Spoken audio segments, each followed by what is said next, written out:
The following program has been funded by the Healing Illinois Grant.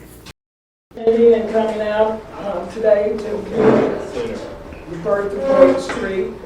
And in just a few minutes, we hope to start the film. So with nothing more, we will begin the viewing of the birth of Boyton Street Center. Thank you.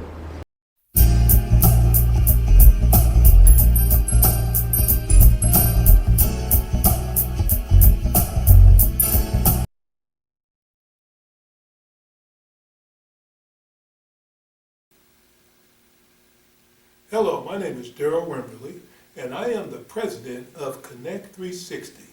And through the Healing Illinois Grant, funding has been made available to present you this documentary, The Birth of Boyton Street Community Center. You're going to hear testimonies of people that went through some issues here in Marion, Illinois, that as a result of some tragedies in their personal lives, that they chose to get involved and do things in a positive manner. I think in the climate we're in today, where there's so much divide in our community, I think this is an excellent time for us to handle things in the proper manner. And I am so grateful that I have others that are willing to participate and to talk to you about some things that they actually have experienced. I know a lot of times people say, how can you say you know where I'm coming from if you haven't been where I've been? And so that's why I want to give you an opportunity, everyone that views this program, to see what African Americans have went through, as well as to listen to Stephanie Willis, who is a current director at Boyton Street Community Center. And she's been the only director that this community center has had. She served faithfully, and so we look forward to hearing what she has to say. But at this time, I'd like to present to you one of the founding members, as well as a board member of Connect 360, Ms. Carmen Adeoye. Hello, greetings. This program is about healing. But first, in order to heal, we must know our roots. We must know our path. We must know our struggles. And so I wish to present you our path to today. Now I have three, later on you will see three of the original Black Brothers of Progress, and they will help us on that journey. But for right now, I just want to give you my truth. My truth. From the 50s till today, we will always kneel and pray for the change that hasn't come, for the steps already done, for the fight, for the rights, and the countless sleepless nights. We have crawled, we have walked, we have marched, and we have fought. We chant, it's a long time coming, but this race we must keep running. Running this race, running this race, running this race, and stepping up the pace. To rid us of this racism that's practiced everywhere. That's practiced everywhere. So common, they don't care. We say we are provoked. We say we are woke. But still, we get complacent with this pandemic and systemic racism. Are we fed up with the setup? We out here getting killed while they're sitting there being chilled. We calling, we screaming, we chanting. No justice, no peace. No justice, no peace. The more things change, the more they remain the same. And still, we have no answers. Well, my name is Donald Allen. I'm a pastor and minister and a father. But I want to share with you about this neighborhood here in Marion, we call the black community or the gents community. And one of the things I want to identify with is growing up here in Marion as a young man. And I could just say that, but that's not really perfectly true, is it?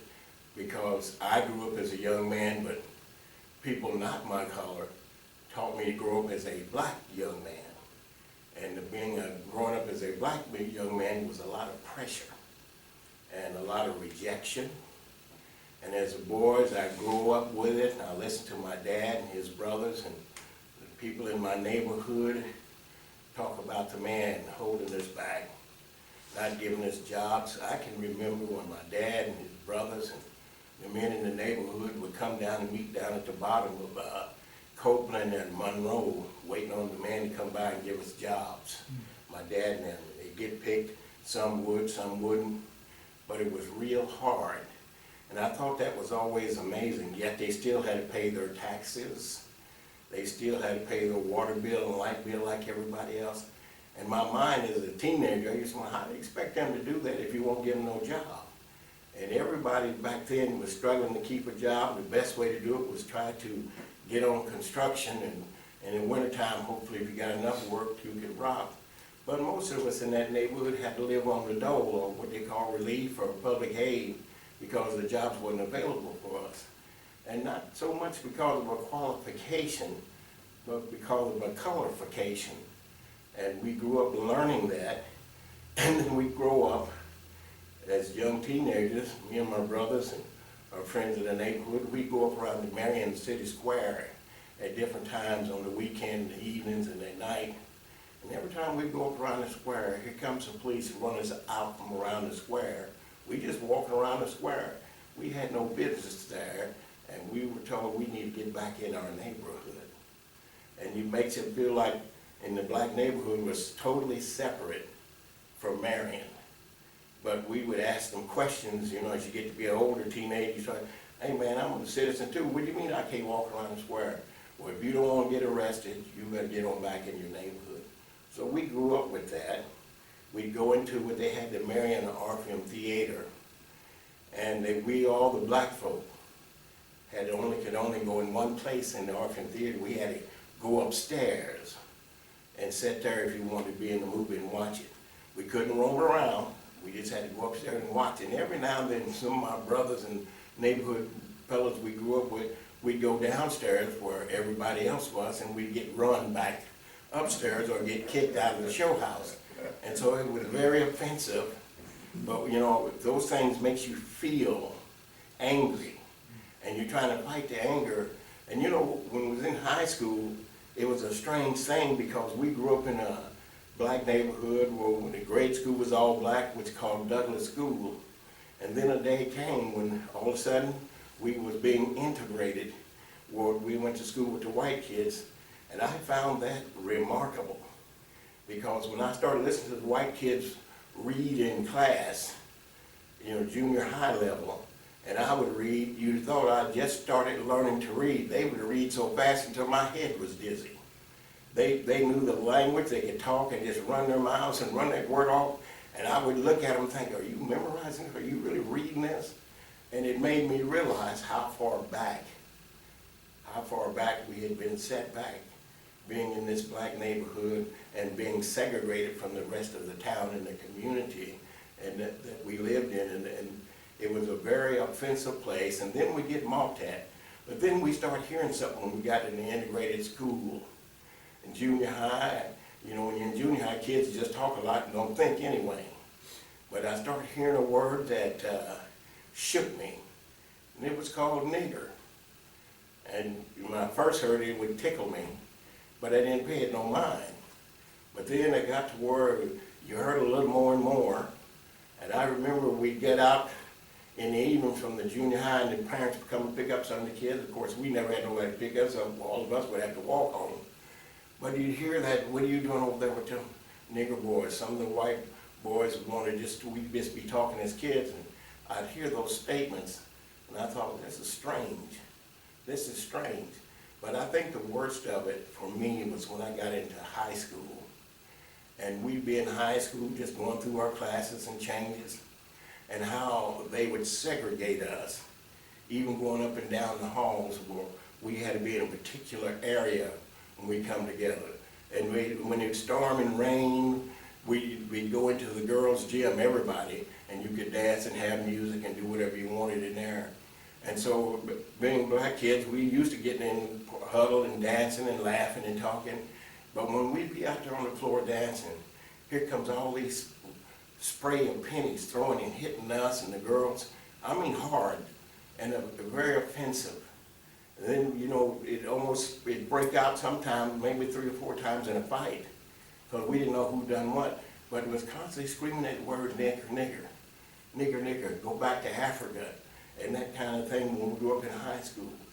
And when you grow up under that kind of oppression, it changes you. It changes your attitude, and all of a sudden, I'm no longer Donald the teenager. I'm the black boy, Donald the teenager. That's why I had to look at me. But when I look over at my white counterpart, I wasn't the black boy, Donald the teenager. I was the nigger, Donald the teenager. And so I grew up with all in that kind of racism. And so we started working together, and then something very tragic happened. Right now at this point, I'm going to have to stop because I don't want to talk about that, because his brother's here and I'd rather he talk about that pulled us together to do something that I think that was health and healing, but it pulled us together as a neighborhood. And so I'm just going to stop right there for now. My emotion has been getting to work on me, but I'm glad his brother's here, and so I'll let him take it from there, and then we'll come back and talk a little bit more. I just want to thank you right now for this time. Hello, my name is Roscoe E. Jenkins. My friends affectionately call me Rock. I have no problem with the name Roscoe Jenkins, but it sounded pretty good, and I kind of liked it. So then I come to find out that a lot of my friends weren't my friends because they called me other names other than Rock or Roscoe Jenkins. I'm glad that I spent my young adult life in Marion, because it prepared me for anywhere I could go in the world today. I feel like a lot of the things, and I'm not trying to beat a dead horse, but it is what it is. Racism in Marion was practiced just like ordering a cup of coffee, you know, and people don't realize, you know, just how bad it was. It was a lot of normalcy in the white race here in Marion because that's what they did. They were brought up that way, primarily in the rural area, and it spread here, or people that were well-to-do felt like, well, we're not racist because, you know, we give this and we give your mom the opportunity to clean our house,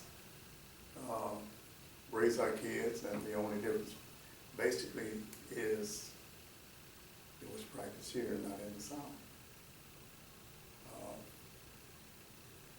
I don't feel, I can give you a prime example of racism that was practiced. I wanted to go and get something to eat once. I'm about 13, 14 years old. I stopped by Tony's Steakhouse. Oh, I couldn't believe it. I wanted to get a hamburger. I attempted to go in and was immediately stopped at the door. Told me I could put it in a doggy bag. You can take it with you, which I didn't. You know, I left it because I felt like my being was more valuable than feeding my appetite with a well-placed message that you're not welcome here. And the only thing that I could think was it had to be the color of my skin. I don't want to touch on the Orpheum Theater. I look back with pride because I rebelled against sitting down upstairs. Not that I didn't want to sit with my people, It's just that every once in a while, I'm gonna put you to the test, because I'm gonna go straight downstairs. Seats were too close, I couldn't cross my legs, but I was down there. So when I got ready to go upstairs, I went upstairs. I was warned by the ushers, who were usually students, but they're well-trained. They were very well-trained. They weren't afraid of you either, because they've been given instructions. If you see one black person down there, you go and tell them you have to go upstairs. And I say to myself, oh, I don't think so. So I sat there. Actually, I was sitting there waiting. Sometimes I was waiting on the police to come.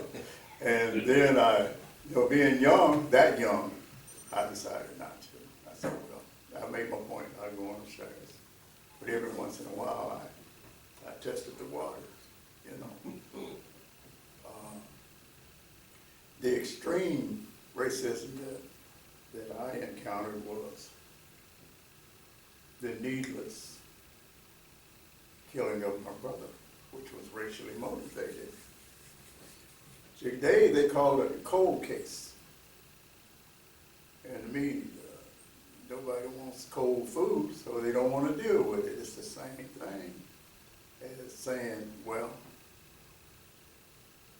it's not that big a deal. Pretty much saying, well, he's black, they'll get over it. I wanted to start a campaign. My mother looked at me and I talked about it with her. This is several years ago. And I made her a promise, which is the only reason that I haven't. She said, please don't do that. I don't want to go through that.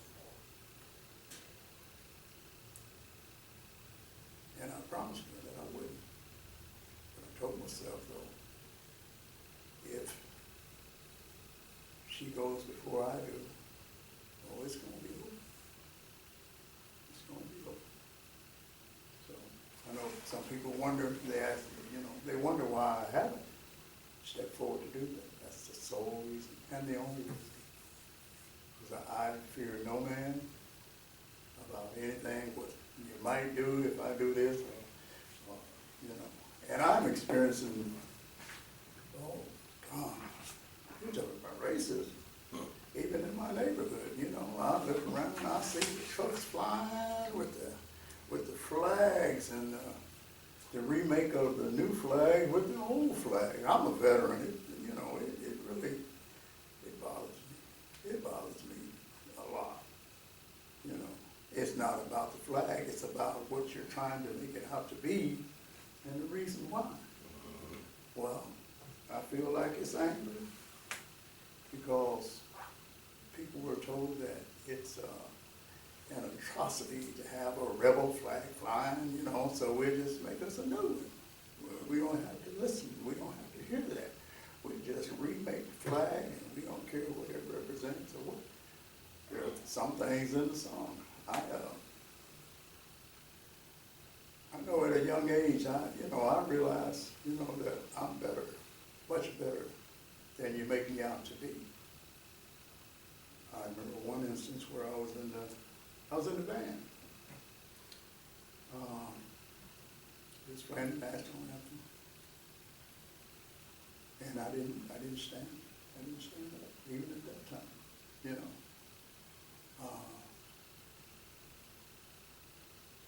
I attribute a lot of that to some of the treatment that I got from my classmates, my white classmates, my white so-called people that were supposed to have an equilibrium about being with you and going through the same thing as far as trying to get an education. To touch on some of the things at Douglas School, There's a lot of things that when I got to junior high, I didn't have a clue. I did not have a clue of what they were talking about, how you got to it. Algebra. I didn't know algebra. I didn't know what algebra. I'm thinking, well, what is algebra? I'm thinking it's a condition or something, you know, I don't know what it is, I don't want algebra, I don't know nothing about it. But as time went by, I learned that a lot of things that I would need later on in life, then I finally got a chance to realize, well, this is what I'm gonna need. This is what I'm gonna, and a lot of it I still didn't realize it until I got out of school. I was a much better student. I guess it had something to do with counting my money when I got paid. But I don't want to dwell too long. I'm kind of like my brother here. If I dwell too long on what should have happened that didn't happen, you know, we marched. We marched a peaceful, very peaceful march. Nobody loud, indignant, or anything. We walked uptown and we had our chance. We had chance.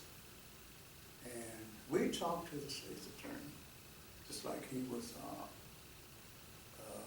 appointed to listen and to reassure us that no atrocities will be welcome in this town, this community, this county, or nothing.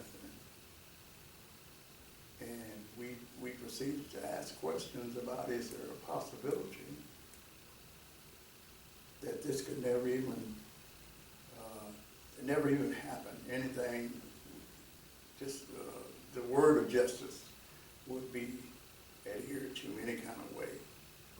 We even point blank asked, is there any way he could ask, or any way anybody could ask for a speedy trial and get off in that particular manner. And we were promised and reassured that this would not and could not happen. Not here. Guess what? No speedy trial. So, and I'm not going to dwell on that. I'm not going to dwell on it. I just want to make a point of it.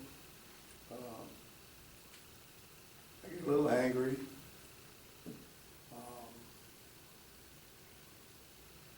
I actually forgive the person.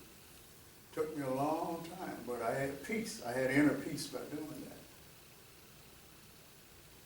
So I forgave. You never forget, but I forgave. And that made me twice the person that actually got off. Maybe twice the person that was in charge of justice, even though he held a political office. And I would never divulge his name. I could give you the initial, you know. So. But, you know, like I say, it's an old saying, you know, when people do you wrong, you know, say, well, whatever happens, let God do it. Let God take care of it. But we still need to have some type of foundation, and that will happen. You know, sometimes some type of being, some type of, well, I don't mean rhetoric or something that we're accustomed to these days. I mean actual, peaceful way of doing it. But just letting it be known that this was tolerated, and something like this could happen again. It could happen. I'm too old to worry about something like that. I just wouldn't want my mother to go through the same thing she went through once before. Especially being the icon that she is in this neighborhood, you know. So much, you know, she raised a lot of kids, and she raised a bunch of kids. That's right. There's so much that she's done that I have to recognize, I have to let people know. I talk about it continuously, you know. So to me, she's I put her in the same category with Harriet Tubman. She's history. That's right. I put her there. You know, if I put her on the pedestal, she deserves to be there. Yes. You know, we're talking about a woman that dressed kids that weren't hers. When their mother had to go and clean other folks' houses, well, she dressed them and sent them off to school. jump on you if you spank one of them. You know, so, I don't have very much more to say, but God bless Marion, because I feel like I wouldn't have been a man, nowhere near the man that I became later on in life, you know, because I'd have been lost. There was camaraderie here. Oh, we had our little spats and our fights and everything, but nobody could come from any other town, anywhere else, and do nothing to anybody here. Amen. And the next day, we might still be squabbling, but there was camaraderie. Right. You know, so, and I enjoyed that, you know. So and to end this, I'm gonna touch on what I was saying about Black history. When I worked in California, I drove a transit bus, and we would have Black history, you know, in February. We had shortest day of the month, but it's, you know, we work on that too.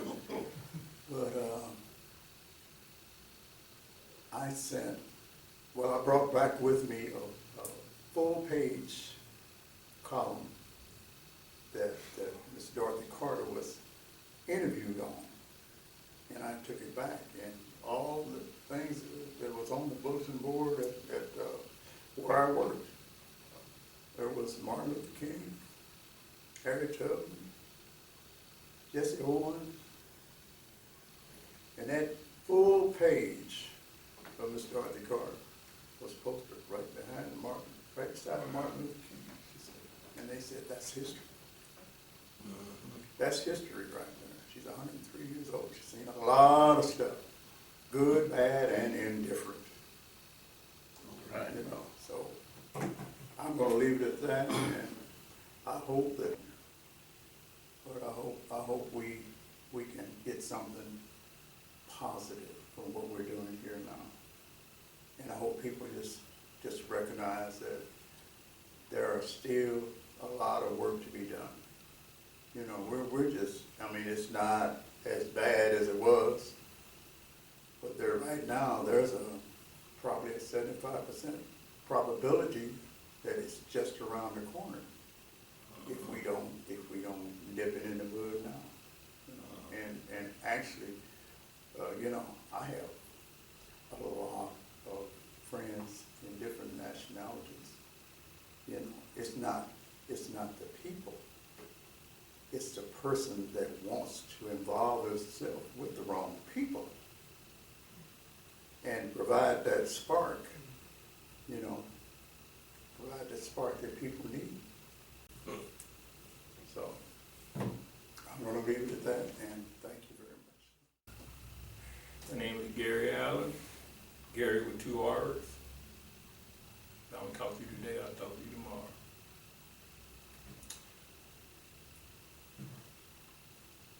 I've been to school in 3 different cities: Chicago, Marion, and Carbondale, Illinois. I have 2 things I would like to express. First is that I'd like to be accurate as I can be. I'm pushing 77 years old, so I don't want to fabricate or get things misquoted, so someone with my brothers here and sisters can correct me. I have no problem with that. And secondly, is that there are people that are older than me and some younger than me that may have more accurate count of certain things as they saw it. But as my sister said earlier, this is my viewpoint from where I stood at particular times certain things were about. It's going to sound a little naive here, perhaps to some people. Personally, I don't care. I really don't care too much about what people's opinions are. But I put it this way, so it may sound like I don't really account too much what I call racism in my viewpoint, because I think that I'm an individual, I'm a human being, and I do have something what they call pride, in the sense that I think no man man is better than me, and I'm not better than them. So I kind of looked at things, even though I will touch on points about racism, but basically, words never affect me. I thought they were talking to somebody else, where I try to genderize my thinking. Far as I understand that we're going to be grouping together a little later on, my brother and my other brother here, talking about some events. So I'm going to say this, since I got a little input from the other two speaking. I can recall certain things, but I also can recall certain things, how I handle things. Basically, I was taught without knowing I was taught, but it was just understanding that you respect older people. So whoever was in authority over me as growing up as a young person, regardless of color, you gave them respect. That was just embedded into you. Didn't get smart back to the teacher or the whoever was in charge of you.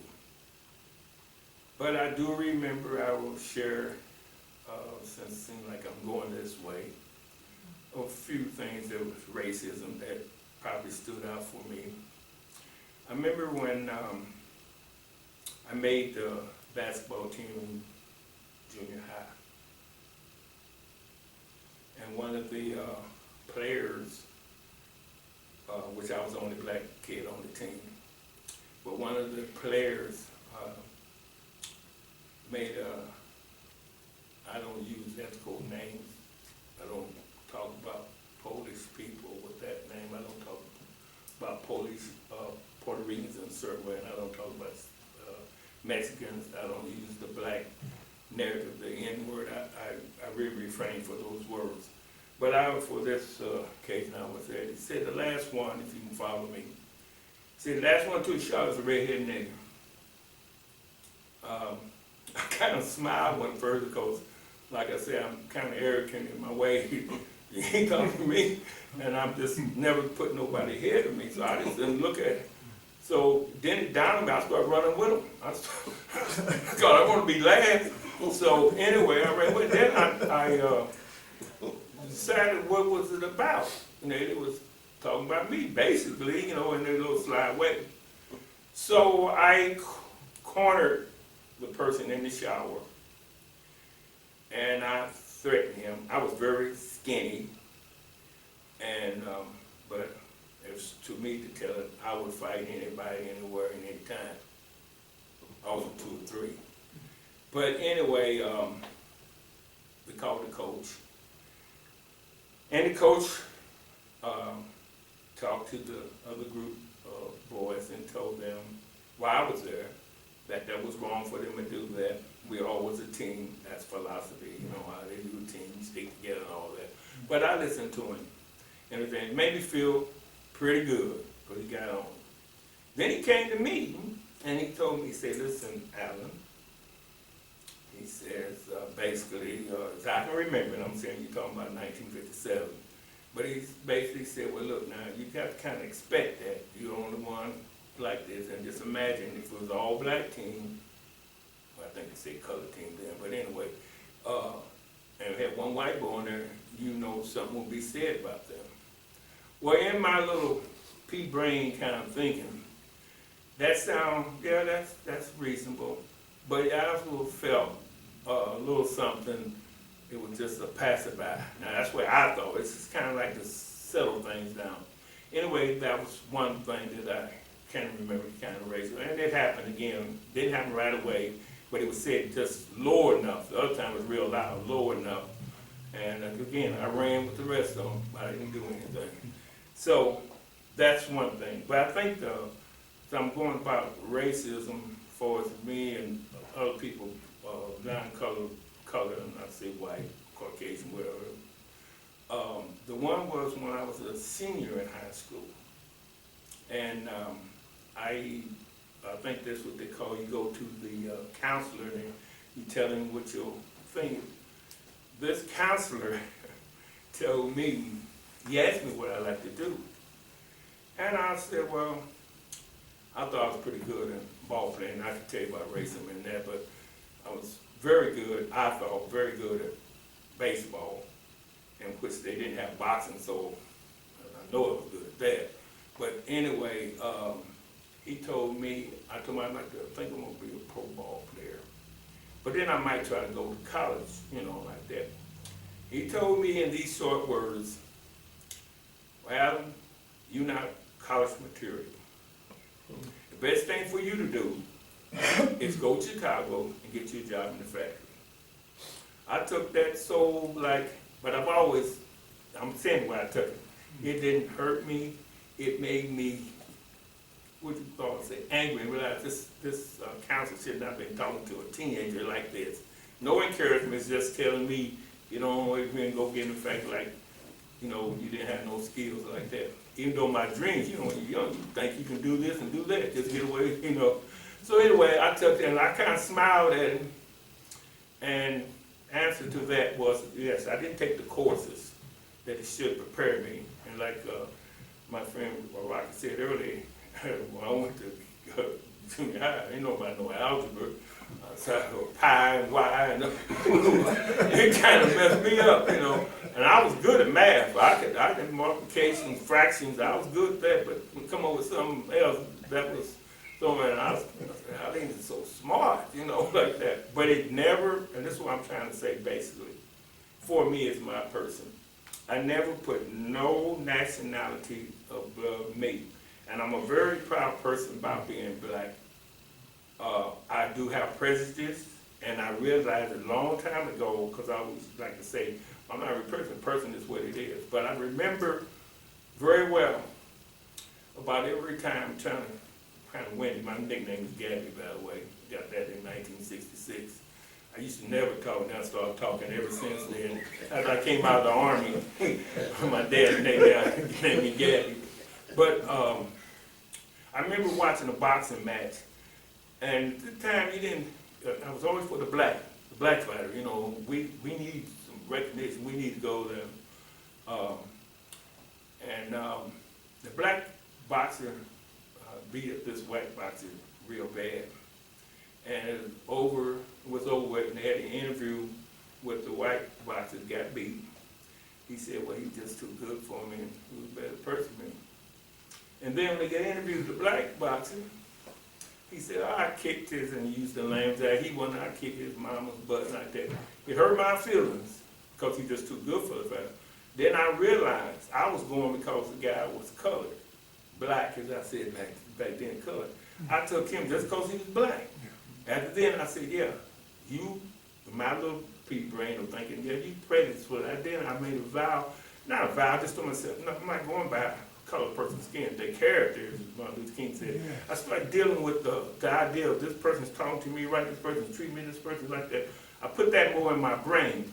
So when I started talking to you all at this first start, I tell you, maybe a little naive about prejudice, because I started looking at everybody. This is not my enemy. The only way you're the enemy me that you're doing something to me or something to my family or to someone that is what they call, it's not right.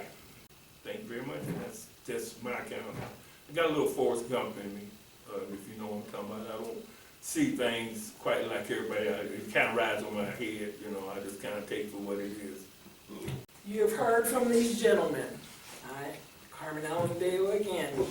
But I do have a journey, and I'm younger than them by 10, 11 years.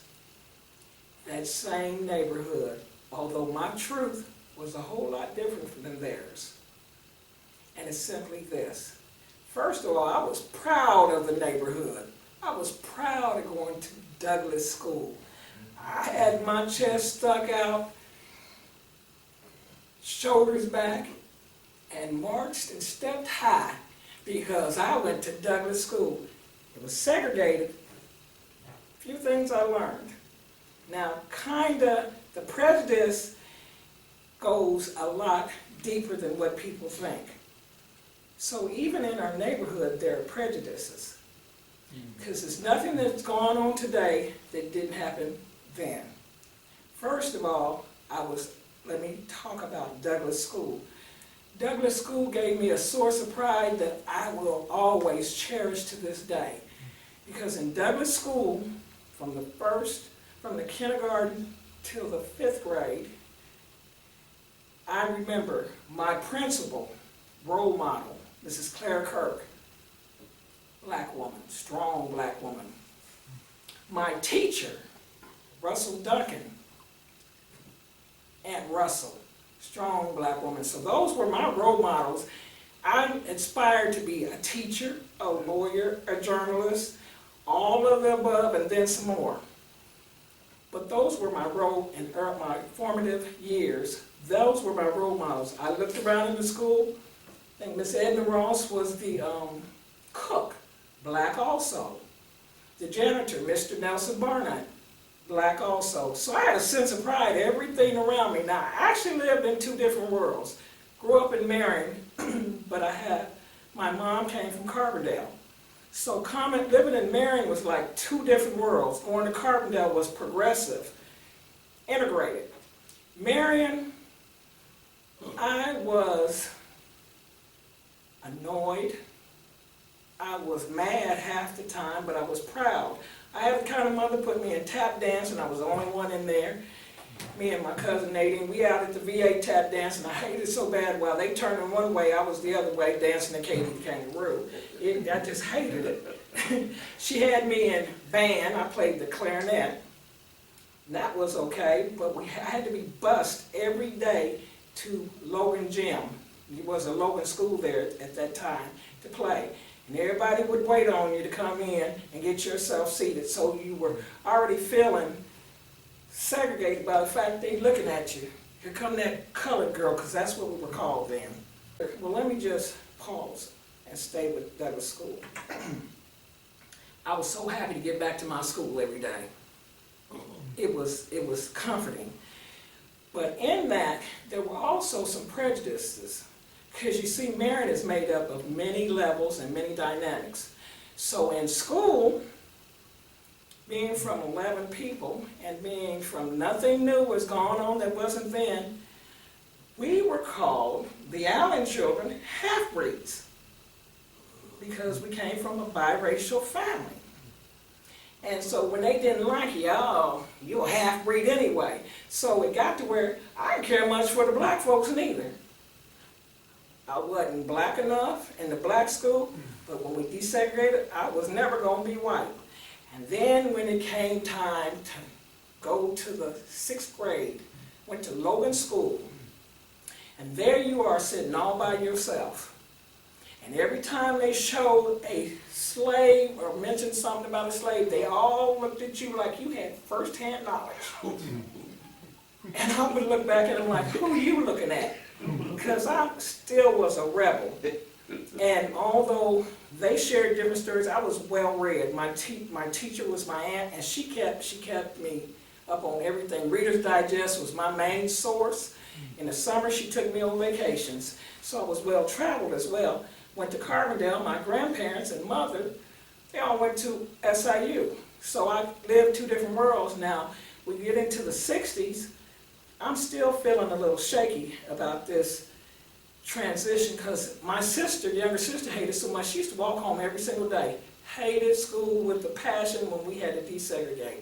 And she was a straight-A student in both schools. So I kind of was never behind, but I was, like my brother Gabby said, I always thought I'm better than you. Ain't nobody gonna tell me that I'm less, because I'm the best. And that was my mindset. But also, there was some turmoil in the 70s, like Brother Rock alluded to. There was a march. In that process, my mother was from Carbondale, so while I'm in the very segregated Marion, although we had desegregated, they still let you know that you were not white. And one of them, before I move on, one of them was my father at one time worked for housing. I learned how I got my learner's permit. So I begged my mother, let me go over there to my dad. I went over there. Now, I don't know why they didn't know, but they didn't. I went over to the ones right off of Court Street. They were brand new then, fairly new. And I asked for Bowman Allen. older white lady goes, "Hey, Bowman, there's a little nigga out here looking for you." Well, I don't know that all I remember, first time my father was kind of laid back, but he came unglued and uncivilized at that point. And he read her rights from up, down, sideways, and everywhere, and told her that was his daughter.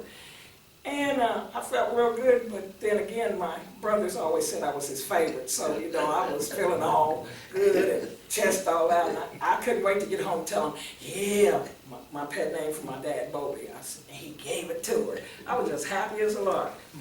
So he had an ism about that anyway, because you see, we went through several levels of prejudice. It wasn't just one way. So that's why this film will bring out a lot of other levels. And that's what I mean by the kids of now today need to know their past, because in the process of going forward, they actually lost a lot of their culture and heritage. We had black churches. We had 5. I believe it was 5, 4 at least that I can remember. And guess what? Everybody went to church. You learned the Negro National Anthem. And now they won't even stand because they don't even know what it is. Our younger group. We have lost our culture, and we have tried to assimilate.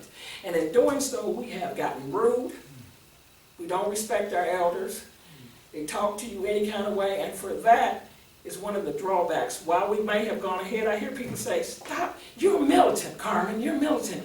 You need to come with the future. Stop complaining about the past." My answer to this, and I will close with this. I will get in the past. I will get out of the past when you open the door in Marion. You opened it and you let me look through, but you ain't never let me in the future. We are not we have nothing more than what we had then. We had no black police officers. We had no black firemen. We have a couple of directors, which you'll learn about later. Boyton Street is one of the things that came out of that march. But we haven't, while we have gone forward, we're still in the same place.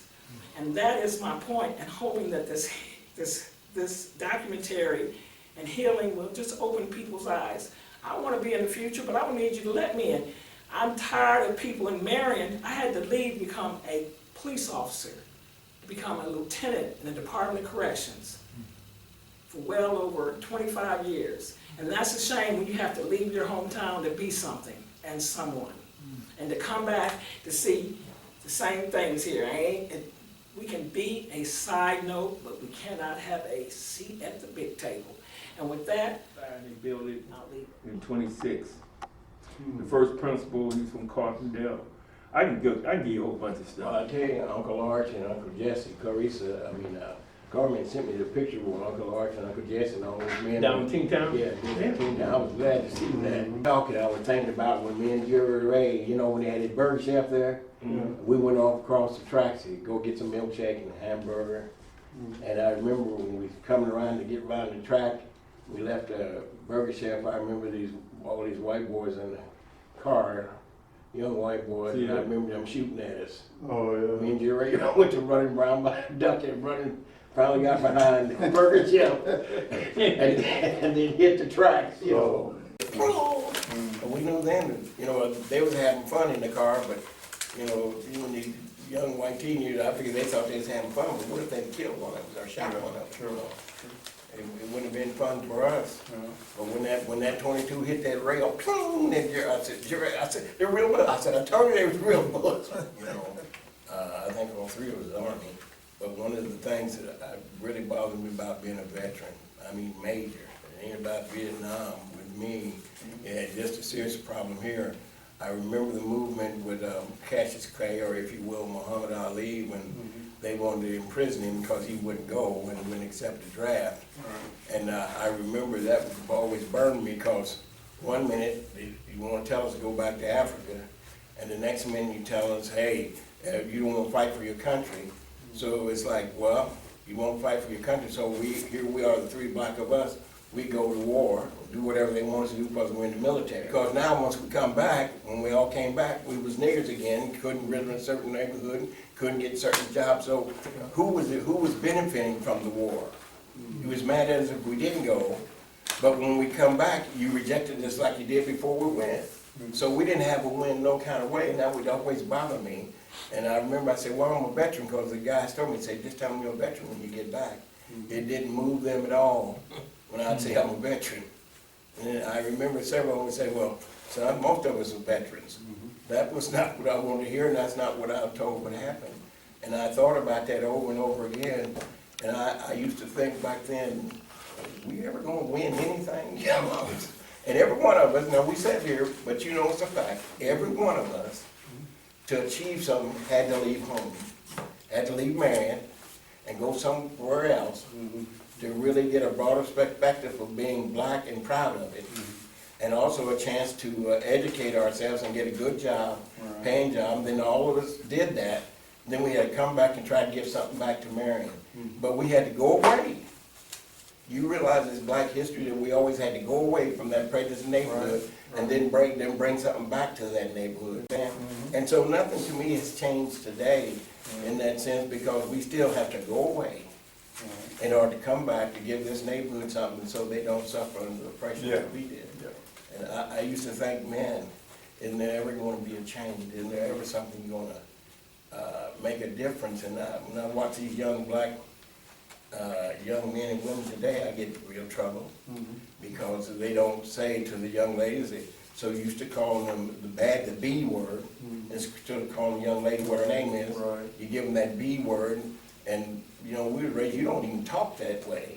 And now that's the way they call them on the playground, and you know, this, I said, we can't talk to that. You don't be talking to young ladies like that. And then the next thing you know, I'm hearing all this constant cussing and swearing, never stops. And I'm thinking, and the one thing you remember about, we say, hey, young man, you shouldn't talk like that. That don't even sound right. And they look at you, who are you, old man? You don't be telling us. My mama don't, you know, don't look at this, and I'm thinking, we were taught to respect your elders, you know, and listen. And I look at a lot of these young men today, they don't know their history. And I look at that, and they have no idea the price some of us had to pay in dying or getting beatings to make sure we got integrated. And I look at this young black generation behind us, a lot of them, they're not educated. They want to talk this stuff. They have no idea where they come from. They don't appreciate the older blacks who made it possible for them. And maybe a lot of that's our fault too. We should educate them. I did my kids where they come from.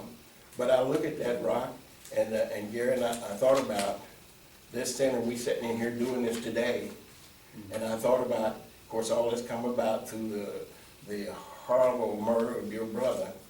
And we got together and formed the Black Brothers for Progress to make a change after we listened to that senator or representative from Marion, Mr. KP.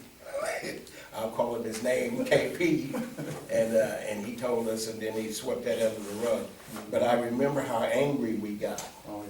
And I remember Reverend Buchanan and his wife said, look, don't you guys take up arms, because we was getting together to take up arms. And I remember Reverend Buchanan sat down and talked with us. He said, look, I know you got to do something, but don't do it violent. And I remember back then, he talked us into, okay, have a demonstration. And so we did that demonstration, and then when we watched all around how we want justice, at that time the law knew they wasn't going to stop us. But I like what Reverend Buchanan said to me. He said, well, no, but I don't want nobody with a pick, with an ice pick. I don't want a knife. I don't want no guns. I don't want no plastic guns. He said, I don't want no plastic knives. I don't want no real knives. He said, I want you to be able to do this non-violently, but your voices need to be heard. They need to know that we're not satisfied with the overlooking of this tragic murder. And so I thought about, out of that demonstration came a movement that first time to me ever when we came together as in the neighborhood, as a black community in that neighborhood, putting things together. I remember my brother Gary and I think WSIL was in Harrisburg. Gary and I had on our bands and stuff, and we was talking. Oh, the newsman, he was interviewing us on TV. I don't know if you remember that or not, Gary. And some white folk were calling male and female. Hey, you better get off there. You know what's going to happen to you. I don't know if you remember that. And I don't remember. Yeah, and I remember he asked us. I probably would have went after him. Yeah, well, we sat there being interviewed, and he says, well, what do you think about these phone calls that's coming in right now? And all we could think, well, you know, we're gonna go back home when we leave here. Get back to Marion. But I thought about when all those things happen, and in the neighborhood today, how, I'll tell you the truth, you guys, it looked like we didn't go very far, or something happened and they got lost in all that shuffle, and we come together and put that thing together, and when we created this, out of that movement, we got together, got organized, Reverend Buchanan, different ones come in, we got organized, where they were forced to listen to us some degree. They had I think the white city officials realized we gotta do something before the lid blows off on this whole black community done come together, we gotta do something. And when we formed that Black Brothers for Progress, I thought that was the beginning of something, because now they had to legally listen to us. They had to work out something so there wouldn't be rioting in the street. And I remember we got to working with them, and the next thing you know, we wanted our own center, because of walking way out there in the white neighborhood, trying to go to the teen town. It used to be up around the square, they wouldn't accept us, right? We couldn't go to the white teen town. And so I remember when we come together, the Black Brothers Progress, that's how this place got here. Now, let me, Boyton Street. yeah, Yeah, let me, Boyton Street Center. yeah, let me hit a couple things with you on some things. that I Yeah. wanna make. First off, like I said, in 1963, it might have been 62, we heard that we could not go up to the white teen town. You know, ours had closed down, or I can't remember exactly what. Me, Bobby Talley, and Vernon Rogers went up there. Again, we're looking for a confrontation. That's where I looked at it, you know, that was a fight. Went up there, and I'm telling it like I saw it, like I remember. Nothing happened. And mostly, I believe, because, you know, Bobby and Vernon were real good athletes, and they played sports with them. So, hey man. And I was kind of hardballing and things, because, you know, the sports I excelled in, they already, like baseball, they already said, well, we got a team already picked. I'm black, I'm supposed to be able to run slow. I learned later I could really run distance, but I didn't know that till I got in the Army. So I wasn't in, like, couldn't play football. I mean, I could play, I could hit, but I couldn't do anything. You know, I didn't have no speed and all that kind of stuff. It's a lot, it's so much, you know, it's so much that we have gone through, you know, and I'm not gonna be repetitious on this either. But it helps me to know that a lot of things that we did and said, you know, came to be a lot of things that are today that are positive, you know, and as far as the generation now, you know, being a bus driver, you know, it's amazing what you hear, what you see, and I know we have an authoritative position, you know, that, you know, you know when I'm saying, oh my goodness. I get home, you know, we work like maybe 20 hours. Those 20 hours, man, you know, when you get off, you just dead tired, you know. And take care of my mother, you know, in the evening. Well, I'm supposed to be alert and anything you need, and all I hear is, you sleep? You know, that's what you sleep? Oh, no, Mom, I'm all right. You know, but, you know, you have, I realize that there's certain things, because you got all kinds of, you know, even when I worked with the Department of Corrections, if you got 60 people, you got 60 individual minds. And the only time those minds come together is when they're in a group, or they feel that they need to be comrades at arms, or however they're thinking about it. Yeah. You know, and I know I'm qualified to work with you, you know, because that's all I've done all my life. Yes. You know, is working in juvenile, you know. I remember when I moved to Springfield, and I put in for some jobs. You know, at that particular time, you know, there wasn't a lot of jobs. It was a political town. So you had to know somebody to get hired. They're good jobs, but I put in for three positions, one at Sheridan, one at Valley View, and one at St. Charles. And God was with me. When we went to, I got a picture of Reverend Phillips. We was talking about needing a community center or getting us together, you know, as black neighbors being more of things. And this may be a little foggy what I said, but anyway, I remember having to talk with the mayor, and they said, well, we don't have to worry meat or something. When I was Teen Towns and they closed it down, they opened that one down there where the Teen Town was, you know. By the way, I drew a part of a mural down there, still on the wall, when they won some black representations. I could draw a little bit of paint. But anyway, Mary said, well, if y'all show some initiative by tearing down the building, the old building, we'll build you a center.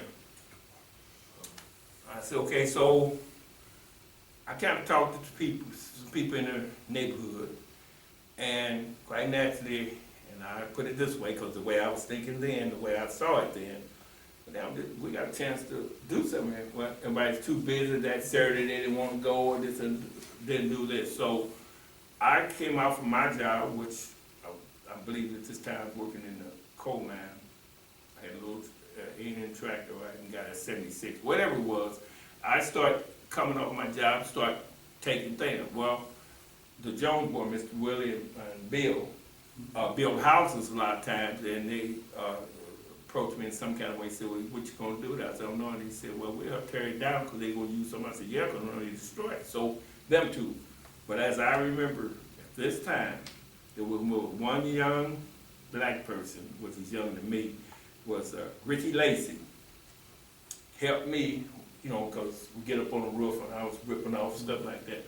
Eventually, like I say, some more joined, but it wasn't consistent. And you know, Saturday was a day, and that's a day everybody, you know, they work or whatever they're doing, they won't be spending time up there, and what for don't see the light, you know, at the end of the tunnel. Yes. But I'm going by what the mayor said.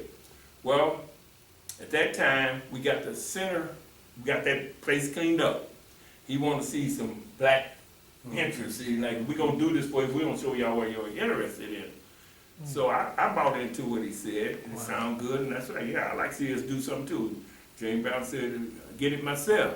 You know, that's why I felt like, okay, I don't want no handouts, I want to do something, but, you know. So anyway, some kind of way, someone he called me, now this may be a little foggy with me, said, I guess the WSIL wanted to interview somebody that knew about the building they was going to do.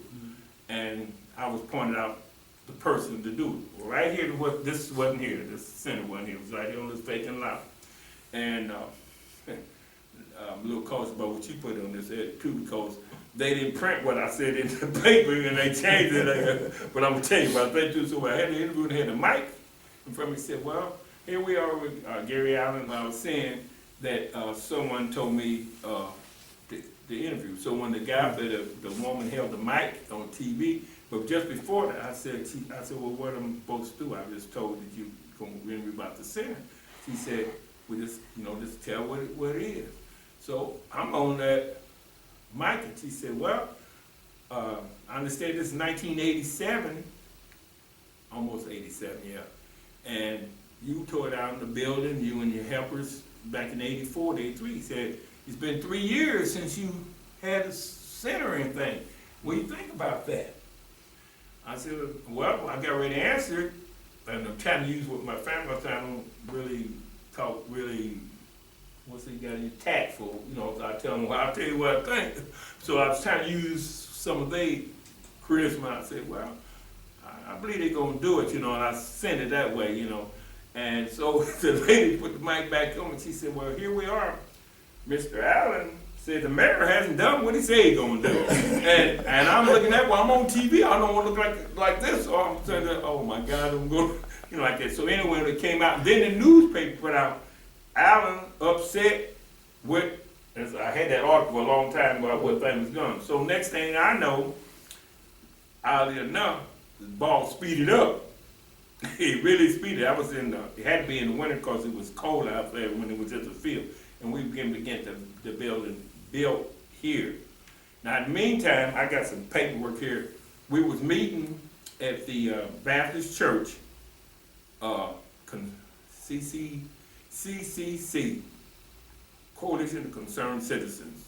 I think that's what it's called. And I have another one, CDC, when I formed with the boys committed to decency. I got all kinds of little programs, Black Girls Progress, One Boys to Men, like that. Just showed me him. He was vice president when he was vice president. So many other things down, when we had the other group that you was a part of. But what I'm saying is about the center. We were able to get it. We had decided at that time, not taking so long, that we was in a position that we had enough carpenters here, people knew electricians. Now this way it was going when we had that meeting at the Baptist Church, that we could do it ourselves. We didn't want the city to do anything, but we've been waiting on a long time. And we did like that. Well, actually, as my memory serves me, it said, but how are we gonna fund it? Because, we, quote unquote, as black as paying dues, and nobody can't see the light at the tunnel, ain't gonna be putting the money in, who's gonna upkeep it, who's gonna do this, you start getting that fighting amongst yourself. So, I strongly suggested that, well, let the city build it, we'll control it. Just let them say, well, see, I didn't know all the ins and outs about what was going on, the rainbow type of thing, under an umbrella, I mean. So anyway, that's how it got built. After that interview, quickly, it started getting built. And then we had to decide who they wanted to be the first director. As I imagine you have heard the gentlemen speak their truths, so here we come to the end of my story.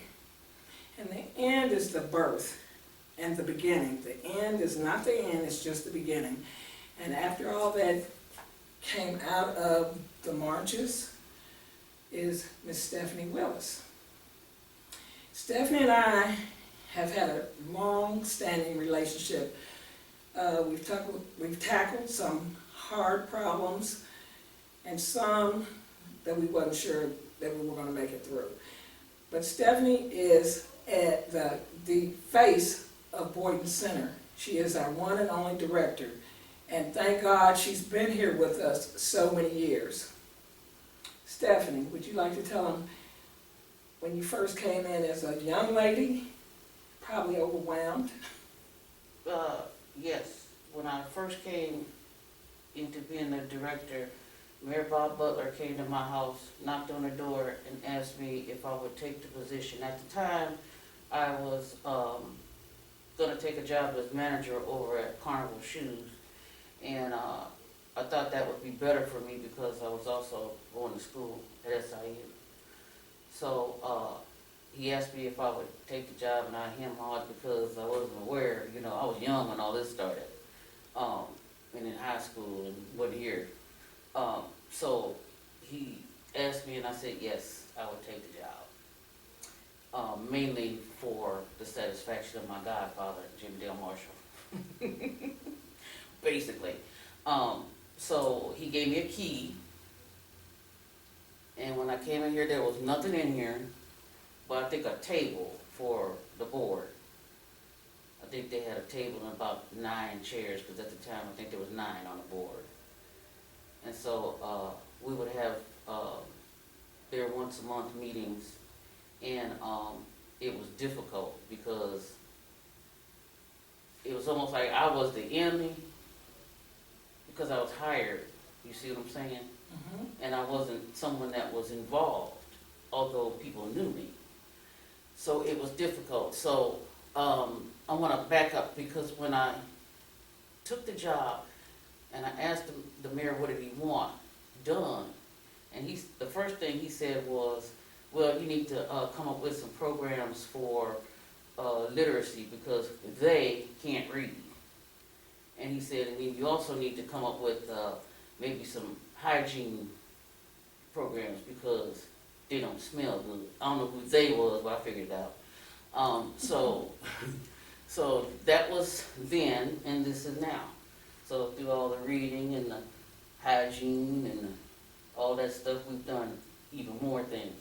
leadership for young people. You were talking about the young people that have come through here, and there's been a lot of them. Before you get to the young people, I just want to back it up just a tinch.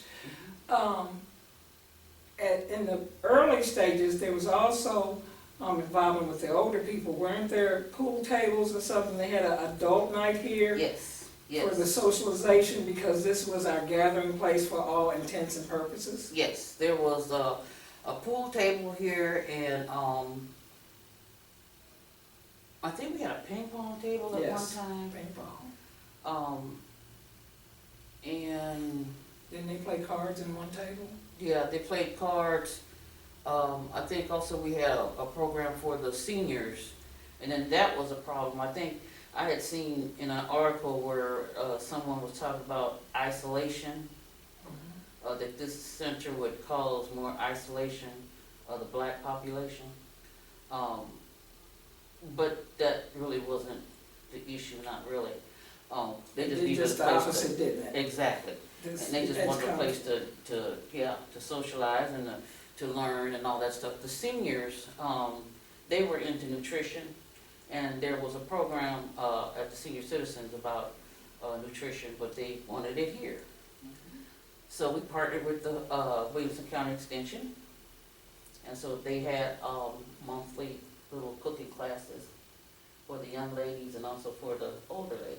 So, yeah. Didn't Mrs. Barnett have a sewing class as well? Yes, she had a sewing class for the young people during the summertime. We just had so many things. If I just could go through and think about what we've done, it's just been really incredible. And again, before you mention the young people, which I'm so very proud of the accomplishments in the center, I would just like you to expound a little bit on how invaluable this center has become to the neighborhood and the community, as such as all the repast dinners, all the Yeah. birthdays, all the social dances, all the old folks crochet classes. Can you just expound on it just a little bit and let us know how important?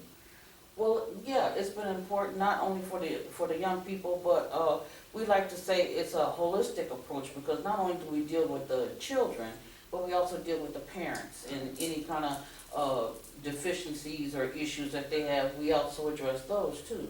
So it's not only just been for the kids, it's been for the families, and not only the families in this area, but the ordinance says City of Marion. So we've seen the City of Marion here participating, whether it was volunteers or people that came in for programs or whatever. It's been everybody, really. And wasn't Mrs. Poppy one of, aside from the gents community, she was one of your biggest supporters as well? Yeah, Kathleen Poppy was a literacy teacher for the Unit 2. And she basically she was a reading specialist. So when she came on board, she wanted to start a tutoring program. So her and Ella Allen got together, and they kind of, built the basis for that. And what that was then is the after-school all-stars today, Okay. with about 55 kids enrolled. Okay. So I know most of the churches here relied heavily on the center, and they came here for more than one reason. Sometimes car washes, Yes, sometimes repast, funerals, yes. but it served more than one purpose, and it still does. It's like more than a community center, but I would call it a healing center as well. Yes, yes, yes. Churches have used the facility. If you come in, it's always, usually they will use it for repast,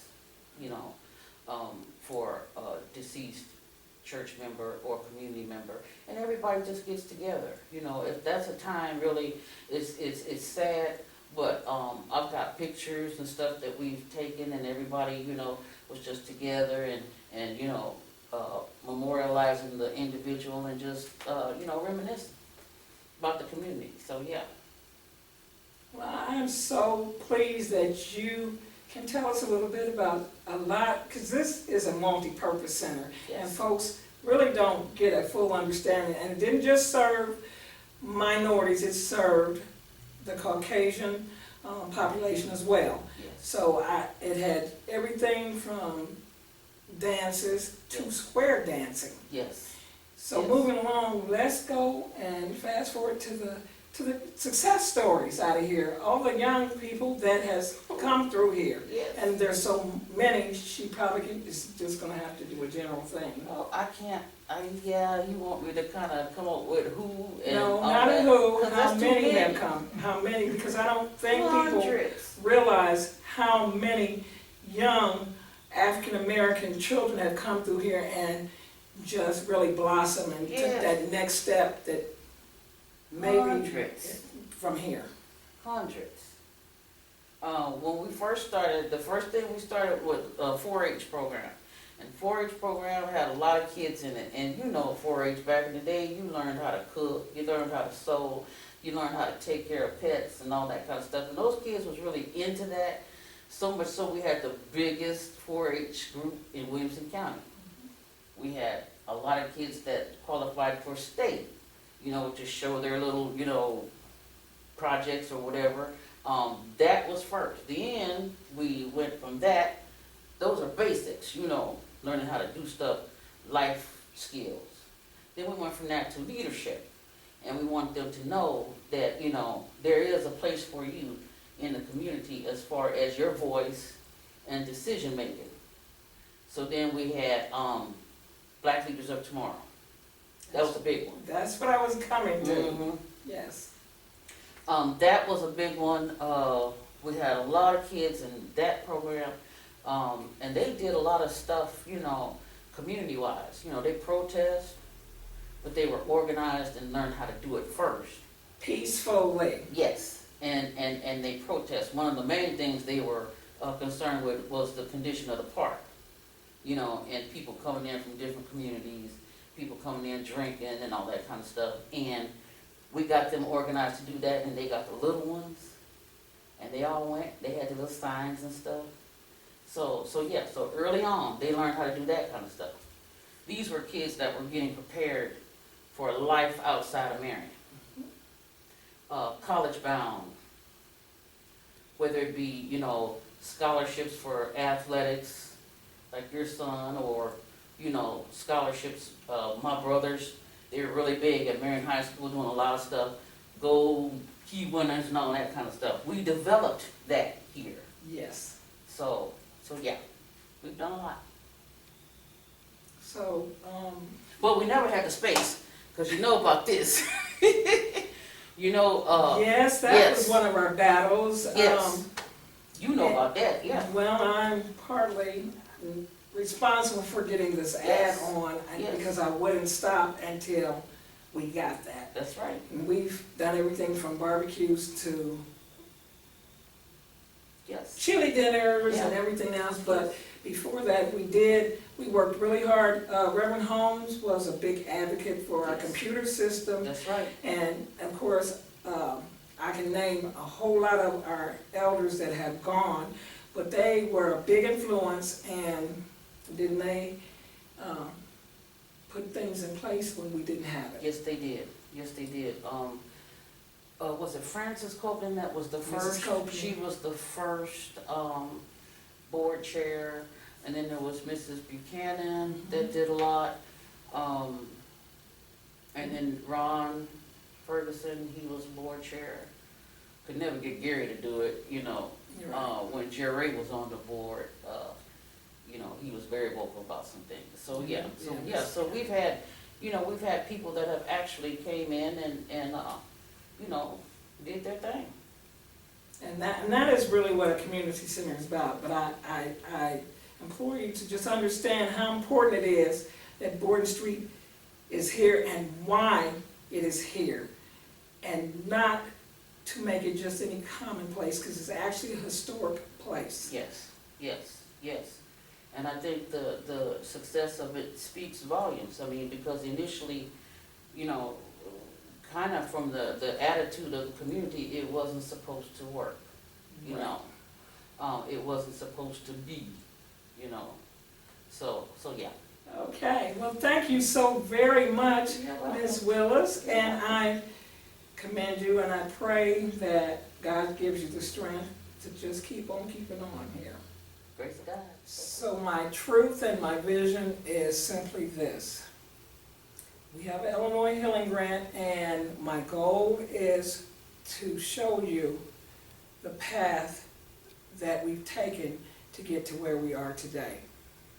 Like I said before, it's from the 50s, 70s, till today.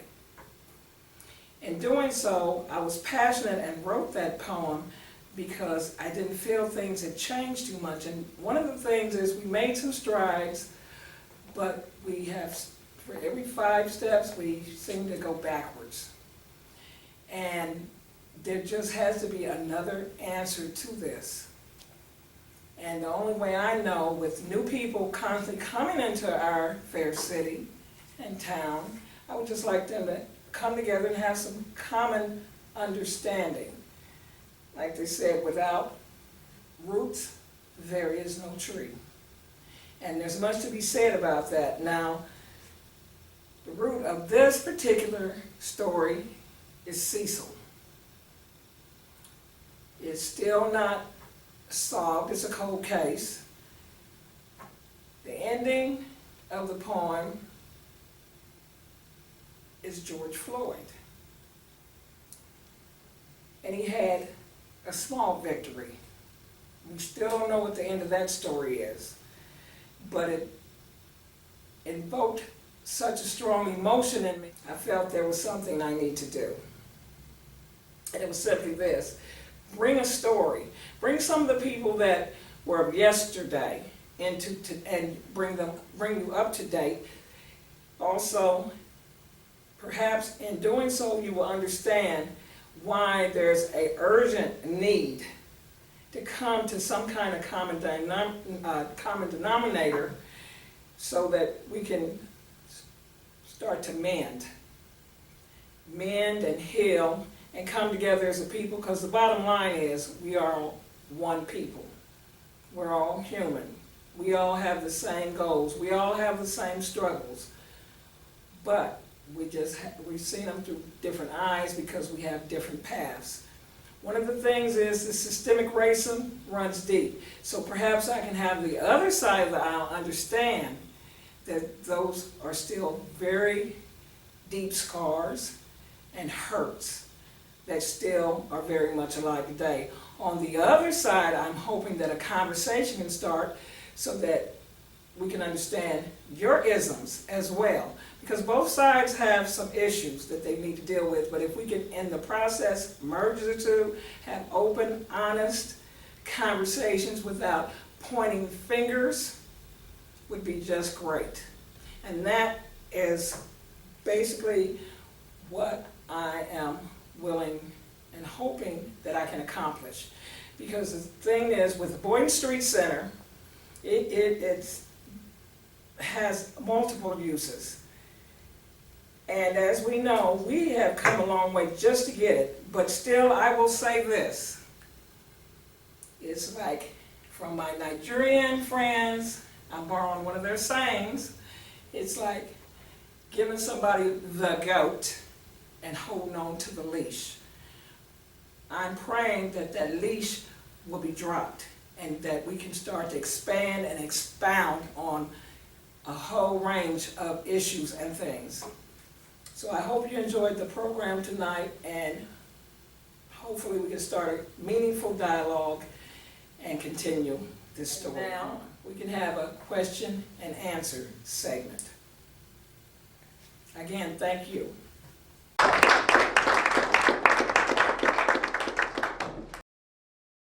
First off, thank every one of you all for coming out. I believe this is, Carmen, one of those things you wanted to have passion about to do. And I thank you for the passion. I thank you all for speaking honestly and openly. Because I think, you know, what Gabby, you said, you know, be careful what you put in this thing and don't cut out. Because I you know, as an editor, the last thing I want to do is take out the passion that someone is speaking from that's happened to them. Because again, people say, I know how you feel. You don't know how I feel if you haven't experienced what I have experienced. So now we're going to have an opportunity during this question and answer session to ask them additional questions, maybe some things that you guys may have some questions about. But anyway, let's give them another hand, guys.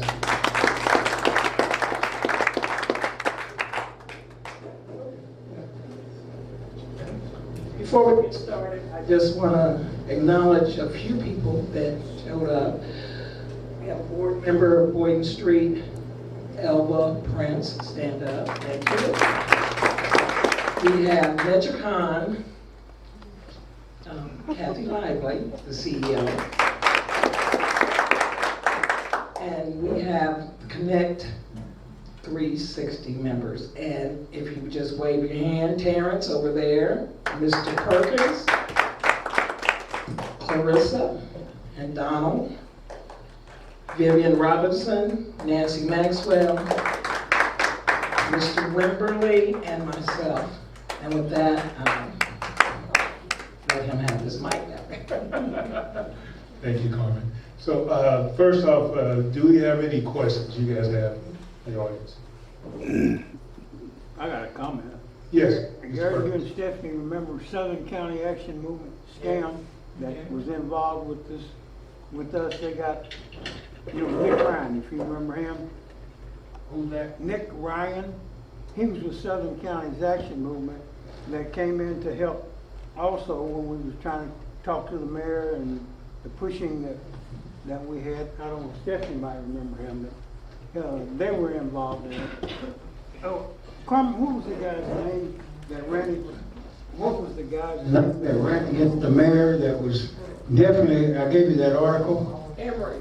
Emery. That he jumped on the mayor, Butler, really hard about building that it wasn't needed, and the mayor really caught a hard time. And once this group decided and pushed the mayor into doing it, then that got to be an election issue with this guy. He was really down on building this, and the mayor ended up having to really defend this in building this. I thought that was really, I found that article in my garage that we had, but I wanted to bring in, about Southern County's Action Movement, and because they were really involved with us. You remember, then from here we went to Pepsi-Cola and was trying to push them and to hire some minorities at that time.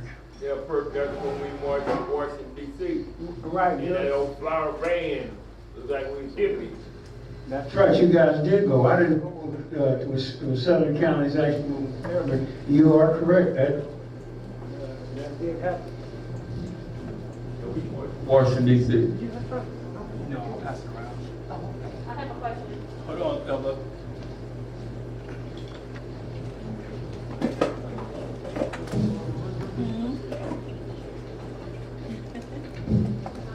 Pastor Allen, A question? to you. I'm an implant to Marion, and I've been here since 2007. And I didn't know a lot of things that was going on down here, and I call this the southern part of the country because I grew up in the north. But I can't say I walked a mile in anybody's shoes because my life was different. So I didn't really know too much about racism, and it was never pushed in my face growing up as a kid because the white kids in our neighborhood was just as poor as we were, so to us we was all just one family. So when I came here, I really started seeing the difference in how people treated black people here. And like I said, I've been here since 2007, and I really still don't see too much growth here in Marion. And I used to always wonder why there were really not any black people in high position jobs here in Marion. And it was like, when I seen some days when a black person put an application, the application went into a drawer. And they were never called for, they were never called for a job, and they were never talked to about a position. I myself was an example of the situation I got here. So I decided that, okay, well, I'm gonna raise my own heck about the situation because like, I'm qualified, I don't apply for jobs I'm not qualified for. And I feel like I should have a chance like everybody else has when I apply for a job. So now I currently work at the Marion Carnegie Library, and thank God for the people of color in power. Because I don't think that I would have gotten my job where I am today. But I like to say this here, we as being black people, we have to stop letting people tell us what we can and cannot do. Because can should be, you can. So I felt like it's here. Like I said, I put in several applications for a position in the library, and I never stopped putting in applications in the library. And we will give up, a lot of us will give up, because like we didn't get hired the first time, we didn't get hired the second time. So my question to you is, how do we get black people into better paying jobs? What can we do to help push them forward? Well, I think Boyton Street Center, for me, is a major point. I think the neighborhood needs to come together like we used to here at the Boyton Street Center. We need to talk about our problems right here, and then have a committee where we work together and then take that issue to the mayor, to the city council. But we first have to come together in agreement ourselves. One of the major problems that seems to be gone back to is trying to do things individually. It won't work that way. You have to come together collectively and let dialogue so we can work with this thing together. And when you come together as a community, the neighborhood that's been overlooked for generations, and you talk about it. And here in this Boyton Street community, we know how to talk. We teach them how to talk. We teach you how to say certain things that get your point across. That you don't argue, you communicate. There's an old saying I heard years ago: dogs fight, fools fall out, but wise men disagree. And so when you come here to Boyton Street Community Center, here you can learn to talk and have dialogue. And that's what I see is not that strong anymore. But I look at the parents for that. Parents have got to realize this place right here, the foundation of this place right here, that through Cecil Jenkins' death, that this is why this place exists. And when we come together, it was like you heard Brother Jenkins and Brother Alton, we came together as a community. And we come together and we educated ourselves, and we got people to come in and talk to us and teach us how. There's got to be a lot more dialogue amongst ourselves before we go uptown. When we go uptown, we already know how to talk. There's a saying, be angry, but don't sin. You see, so we got to learn to have a righteous anger and how to approach things and let them know we're displeased. So for me, the thing first we need to do is we need to have a list of the issues that we're concerned about as a black neighborhood, as black people in the city of Marion. We really need to have a list of that, because when you drive into Marion, if you drive into Marion, you think it's all white. When you go into different shops, like banks, police station, fire station, you think it's all white.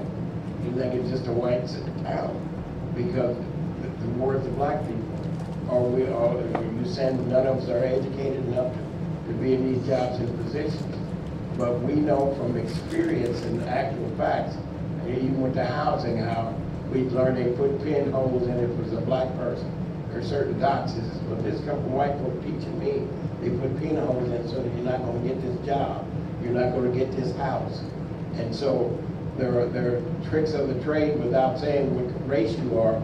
They pinhole it. And so when we got educated this, the answer is you got to get angry. People who are not angry are not going to do anything.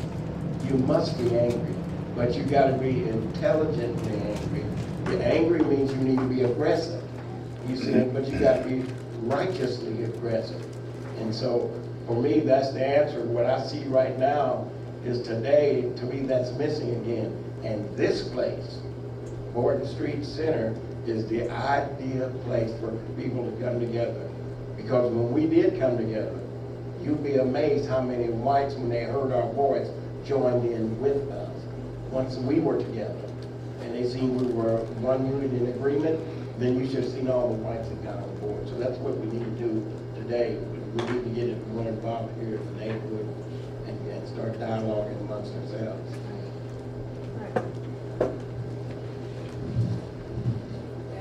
Just, that was one of the reasons why we formed Connect 360. That is what our organization is about. Connecting people, one together.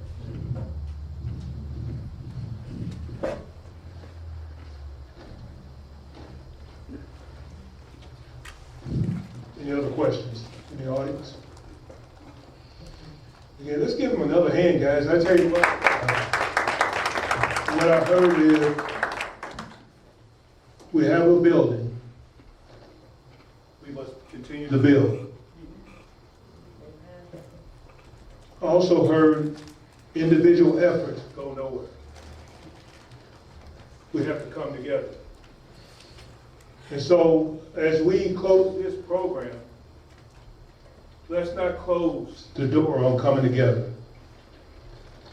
And I believe that with Connect 360, one of the things that we're working to do is work with MetroCon on the educational piece of that, interview skills, things like that, trying to help, qualify for jobs.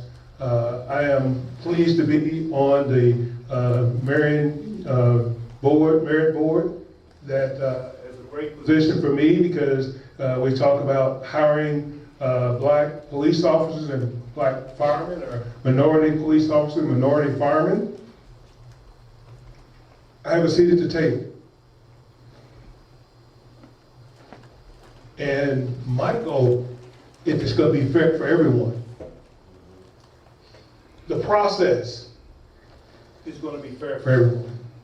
Already, through the collective effort of the Merit Board, we have changed the test process.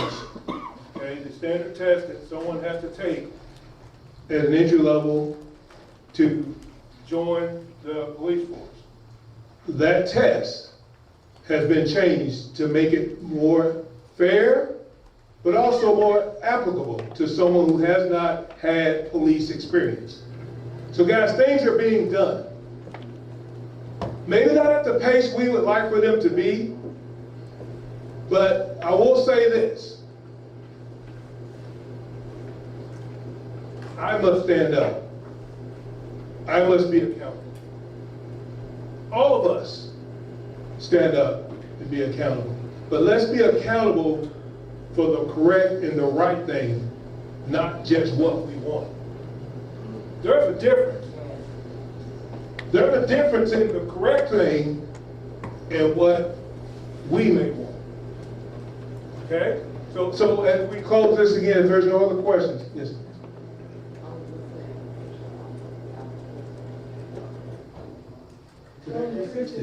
Yeah, good point, sis. Yeah, actually, we have the application online to join Connect 360. If you're interested in becoming a part of Connect 360, we are looking for new members. Again, this is the way you can take an active part. What's the literature of 360? What does it stand for?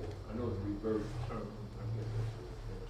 What is your function? What is your... Yeah, our function is to be one, to be all inclusive, okay, but also to fight and to reach out to connect everyone as a community, okay? And so that's what we're about, whether that be jobs, whether it be opportunities and activities, is to connect. And that's what we want to do. Do you have any literature? Do y'all hand out anything to be kind of aware of what's going on? Some of Yes, that stuff is in the works. That's a good idea.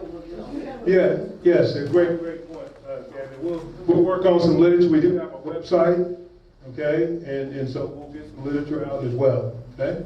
Great, thank you. Let Nancy speak. Come on, Nancy. This is, come on, Nancy. First off, this is Nancy. Y'all know Nancy. If you live in Marion, you know Nancy. But she is really A fire plug. And she's an activist. But she's an activist for things that are right. So, No, that's right. I ain't got it.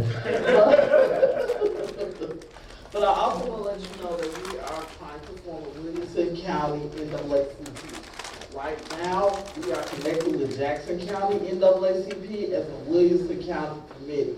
Once we reach 200 people who have successfully completed the membership process, we can start the NAACP right here in Williamson County and Marion. So please reach out to any one of us that's on Connect 360. If you want some more information about joining the NAACP, it's $30 for the whole year, and it's well worth it. If we're going to continue this journey of making change in Marion, that will be one of the steps that we need to take.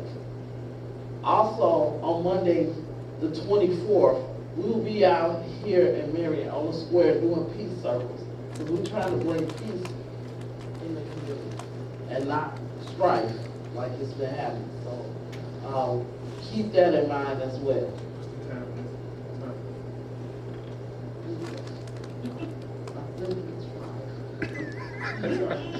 Ms. Maxwell, is the Yes. NAACP, to join it, do you have to be black? No, you do not. It's open to all races. I remember. Yeah, I know. The only unknown fact is a black person did not start NAACP. A white person did. Preach it. So, yeah, it's open to everybody. Glenn Pichard is a member of the Carbondale NAACP. Yes, he is. Several of the professors at SIU are members, And so, state's attorneys as well. right, Yeah. state's attorneys. We need to work on getting Williamson County people, involved in that, the whites. But Not near enough Williamson County people involved in NAACP. And I think one of the reasons in the black community, it's been said that the NAACP only works on big cases and not small. Well, I don't know about the history of that. I just know today that we're about every case, about everybody, and especially in the local communities. So whatever that reputation was back then, it definitely don't hold now. That's why we got 360. And so it's about us all connecting together. We don't care what the case is. It's the problems and the issues that we're dealing with in the NAACP with 360 as well. I'll say this, we were trying to get a Afro-American teacher in here, and I'm a member of the Carbondale NAACP, and I asked them, and they came to the school board at the time we were working on this, and they helped us with that, and we did get Afro-American teacher here, but they will come for small issues, it's not just large issues. One other thing I'll say while I've got the floor. Also, mostly you're interested in what goes on here in Marion at the city government, but Williamson County, the county, hires people also. Sheriff, there's people in the police department and in various offices, and you don't see any, when you go in, you don't see any minorities there. All right?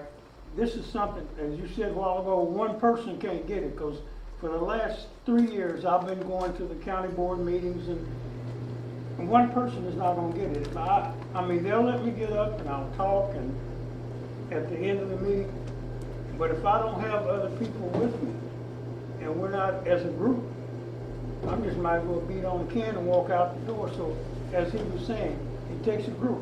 It takes more than one person, or we're not gonna get anything done. Yeah, and I think if you turn your mic off, that'll stop some of the feedback parts of it. All right, now, So can you hear me? my point is, think about what goes on. My point is, think about what goes on at the Williamson County Courthouse. I mean, we all pay taxes there. They have police that go, there. They have, I think the last time I checked, they had about 227 employees that work for the county. And I think somebody told me there's one Afro-American working there now.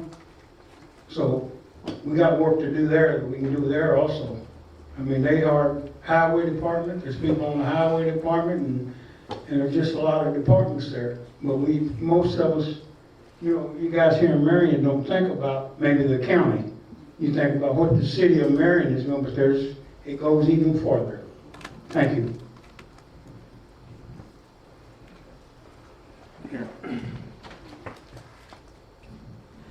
Do you have to be a member of the NAACP to be a member of the 360 group? No, you do not. You do not have to be, so we welcome you to become part of Connect 360. I think the next thing that I want to talk about is, first off, Nancy, the 24th, we're going to put that out there, so we'll tell you the time, but it will be a great opportunity to come together, to take what we're doing here, to show people the positive way. Just like this whole thing, when I watched this, I'm not from Marion, but I had a ball just sitting down with these people who educated me on what was going on in this city, this town. And so my point is, I think the 24th would be a great opportunity to come together on the square and do things the correct way. Because I think a senseless murder, I don't think anything can top that one. But if we don't do something now, as you said, it's right around the corner. Okay. The other thing, one more thing, Terrence, is the next step for Connect 360 is Reverend Donald Allen and Clarissa Allen is got their program that we're going to work on. And I'll let you guys talk a little bit about that, about coming together with the law enforcement and things of that nature, because there's other things, so you want to know what we're about at 360? This is what we're about. These are things we're about doing, not talking. Okay? It's going to be at 4 o'clock, Nancy? 4 to 5, 4 o'clock to 5 o'clock on the 24th on the square. Okay? Okay, and again, I think it's a remembrance, honestly, when you look at how things go on, just like 9/11. It was a big issue when it happened, and then it just becomes another day. Things that happen to us, we cannot let be just another day. It has to be 24th, okay? All right, I'm gonna let you guys talk about. Before that, I just want to encourage all those new people coming in town, it would behoove you to try to get to know some of the local people. Because I've heard it said, and you've been here 20 years, I ain't from Marion. Well, once you're here over 5 or 10 years, you are from Marion. And we need to change that mindset so that we can all blend and mend and work together. I'm gonna let Clarissa start out by sharing about what we're gonna do with the police and sheriff's department. Well, my main purpose for wanting to join in with 360, which I thought it was going to be a good thing. It's a good thing, and so far good things have been happening. But my purpose, what was on my heart, was to see a better relationship between police department, sheriff's department, and the citizens and residents of, well, we'll just include Williamson County, along with Marion. My heart's in Marion, and been here a lot of years, so I've seen some things happen, and my husband and I have been counseling for umpteen years. So we've heard a lot of stories, police stories, people that have been abused and misused, and the authority that the police have taken. And so that's where my heart is, and that's one of the phases that we'll be working on. We want to deal with the issue where folk may think it's a slogan, but for us who are black, it's for real. Being stopped when driving while black, it's got to stop. Just pulling us over at random. That happens all too often. If it's a young man or a young black man or a young black woman, then they really get issues really hard at them, and it's the way you talk to them. And then when you pull them over, you don't really want nothing. That's happened repeatedly here in Marion. And so there's an attitude that's got to change here with the police department in the neighborhoods. It's like when you come into the police come into the black neighborhood, there's a different tone of voice. There's a different dialogue, disrespect. And so this has got to change. And so my wife and I, we want to sit down with the law officials and see if we can't talk with them and make them aware of this kind of thing, because it is offensive. We should be able to smile when we see the police in our neighborhood. Instead, we're on guard. We don't know if we're going to get arrested or shot for nothing. And you see, this kind of thing has got to stop. We who are parents and grandparents, we're concerned about our kids being shot, our kids being pulled over and thrown, because we don't know what to expect from the officials who's supposed to be protecting us. And the ones who are protecting to us, the black neighborhood, they're our predators instead of our protectors. And so we want them to see how we see them, and it's because the attitude they portray. But then we got an attitude we got to portray, and that's what I'm talking about here in the Boyton Street Center. There's an attitude we got to have towards the law officials too. Amen. But remember, and I say this, and I don't mean to be cruel to anybody, but anybody that's a sheriff, deputy sheriff, anybody's a policeman, chief of police, whatever, you volunteered for that job. Amen. You weren't drafted to that job. Nobody made you take that job. That's right. But when you took that job, the main thing in that job is you respect the people you're supposed to be protecting and don't disrespect them. Because if you get to the point where you can disrespect them, you need to quit that job. But if you're going to stay on that job, don't draw your gun. You see what I'm saying? Try to dialogue first. And so this is what I'm saying about when we talk to law enforcement, the last thing you want to do is draw a gun. Let's communicate. But they work both ways in the neighborhood. And so this is the kind of thing my wife and I will be talking with the police department and the sheriff department about. Amen. Amen. Okay. Thank you, Brother Allen. So with that being said, I'm going to let Carmen speak. Go ahead, Terrence. Well, I don't want to, definitely don't want to, there you go, okay. Definitely don't want to mess up Carmen. I always get in trouble by Carmen. But I'm definitely moved and overwhelmed by the video and the things that you guys did and put yourselves out there to make Marion a better place, but also make a better place for a lot of other people. And indirectly, and I guess I'm one of those people that say I ain't from Marion, but I live in Marion. You know, my kids go to school here, but you know, I'm here. You know, but with that being said, you guys, the Allen family, had a direct, indirect impact on my life coming over here to Marion, and I wanted to say thank you for that. What I mean by that is when I moved over this way and I step out in the public and I was well spoken, I was light, I was a lot of different things, so they said, oh, you must be an Allen. So I rolled with it. Yeah. And at the same token, I'm like, I gotta find out who these Allens are. You know. So then when I bought a house on the north side, when people come up to me, they'll say, oh, so are you an Allen? I said, no, I'm not. I just moved into Marion. Oh, are you on there on the gent side? Like, where's that at? You know? And I said, no, I'm on the north side. I'm over this way, you know. And I remember a guy coming out to me, my neighbor, and he said, so are you here to clean the house? I said, no, sir, I bought it. You know? And he said, you bought the house. And I'm talking on North Van Buren Street. You know? I said, no, I bought the house. He said, you bought it? How'd you do that? And he said, are you related to the Allens? You know? By that time, I became good friends with Big Craig. And I appreciated that, you know, because I kept saying, well, yeah, they're my cousins, you know, because it started to hold some weight, you know. And so, again, I definitely appreciate that, you know, because your stories and the things that you guys did over in this little area definitely resonated with that. And so now when minorities are moving into Marion, they are not just placed in one area, you know, by the real estate agents and everything else.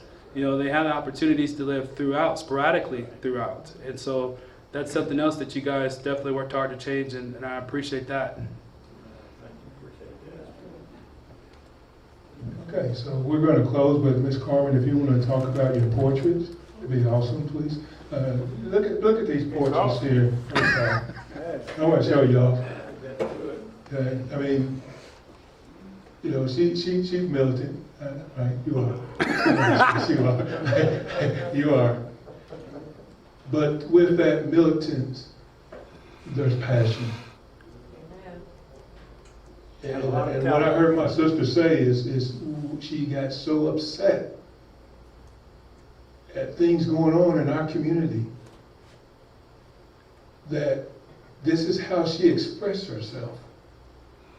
And so with that, Carmen, you want to finish up about your portraits? Okay, thank you, Mr. Wimbo. He's done put me on the spot. I just want to let anyone know, I hadn't drawn or painted in 40 years, so I had to be really passionate to get back with that paintbrush. But I am saying, if anyone wishes, because we do fundraisers for Connect 360, if you want a print or a copy, reach out and you can get this. And if you don't want this particular portrait, you may, if you follow me, you may just get individual. Some people like just George Floyd. Some people like just Colin Kaepernick. And our own hometown, Cecil. So I'm just putting that out there. If you want a copy, or print or canvas, please reach out and let us know.